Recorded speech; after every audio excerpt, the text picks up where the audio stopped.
ಲೋಕಸಭೆ ಚುನಾವಣೆ ಹೊಸ್ತಿಲಲ್ಲಿ ST Somashekar BJP ದೂರ ST ಸೋಮಶೇಖರ್ರಿಂದ ಅಂತರ ಕಾಯ್ದುಕೊಳ್ತಾ ಇದೆಯಾ ಬಿಜೆಪಿ ಕಾರ್ಯಕಾರಿಣಿ ಸಭೆ ಇದೆ. ಆ ಸಭೆಗೆ ಸೋಮಶೇಖರ್ ಅವರಿಗೆ ಆಹ್ವಾನವನ್ನ ನೀಡಿಲ್ಲ.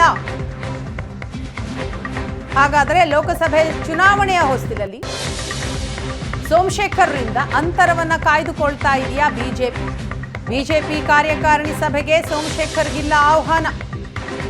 ನನಗೆ ಕಾರ್ಯಕಾರಿಣಿ ಮಾಹಿತಿಯೂ ಇಲ್ಲ, ಆಹ್ವಾನವೂ ಇಲ್ಲ, ನಾನು ಈಗಲೂ ಬಿಜೆಪಿಯಲ್ಲೇ ಇದ್ದೇನೆ ಅಂತ ಎಸ್ಟಿ ಸೋಮಶೇಖರ್ ಅವರು ಹೇಳಿದ್ದಾರೆ. ಇನ್ನು ಜಗದೀಶ್ ಶೆಟ್ಟರ್ ಅವರ ಪುನರಾಗಮನದಿಂದ ಅಸಮಾಧಾನಗೊಂಡಿದ್ದಾರೆ ಸೋಮಶೇಖರ್. ಶೆಟ್ಟರ್ಗೂ ನಮಗೂ ಬಹಳಷ್ಟು ವ್ಯತ್ಯಾಸವಿದೆ, ಅನ್ಯಾಯವಾಗಿದೆ ಅಂತ ಕಾಂಗ್ರೆಸ್ಗೆ ಹೋದ್ರು, ಅಲ್ಲಿ ಅವರನ್ನ MLC ಮಾಡಿದ್ರು, ಈಗ ಮತ್ತೆ ಕಾಂಗ್ರೆಸ್ ಬಿಟ್ಟು ಬಿಜೆಪಿಗೆ ಬಂದಿದ್ದಾರೆ ಅಂತ ಹೇಳ್ತಾರೆ ಎಸ್ಟಿ ಸೋಮಶೇಖರ್.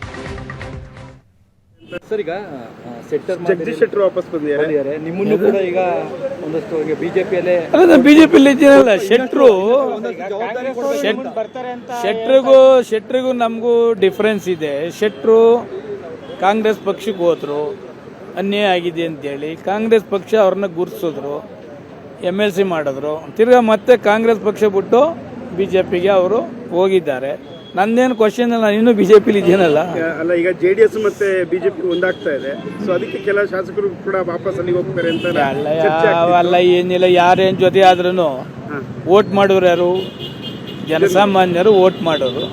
ಅದರಿಂದ ಆ ಥರದ್ದೇನಿಲ್ಲ. ನಿಮಗೆ ಅವರಿಗೆ ಮೈತ್ರಿ ಏನು ನಿಮಗೆ ಇದಿಲ್ವಾ ಸರ್? ಆಕ್ಷೇಪ ಇಲ್ವಾ? ಅಲ್ಲ, ನಾನು ಎಲೆಕ್ಷನ್ ಇಲ್ವಲ್ಲ, ಇದೀನಲ್ಲ. ಈಗ ನೆಕ್ಸ್ಟ್ ಲೋಕಸಭಾ ಚುನಾವಣೆ ಬರುತ್ತೆ, ನಿಮ್ಮ ಕಾನ್ಸ್ಟಿಟ್ಯೂನ್ಸಿನೂ ಕೂಡ ಇದಾಗುತ್ತೆ. ಅಲ್ಲಿ ಯಾರು ನಿಂತ್ರು? ಈಗ ಹೋದ್ ಸರಿ ಕಾಂಗ್ರೆಸ್ಸು ಮತ್ತೆ JDS ಒಗ್ಗಟ್ಟಾಗಿ ನಿಂತಿದ್ರು. ನೀವು ಗೆದ್ದಿರಿ ಅವಾಗ. ಒಗ್ಗಟ್ಟಾಗಿ ನಿಂತಿದ್ರು. ಏನಾಯ್ತು?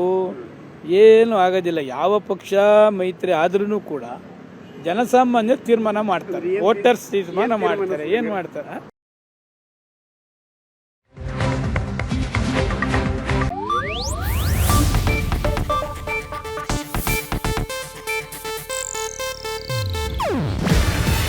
ಇದು ಏಷ್ಯಾನೆಟ್ ನ್ಯೂಸ್ ನೆಟ್ವರ್ಕ್ ಪ್ರಸ್ತುತಿ. ನೀವು ನೋಡ್ತಿದ್ದೀರಾ ಏಷ್ಯಾನೆಟ್ ಸುವರ್ಣ ನ್ಯೂಸ್.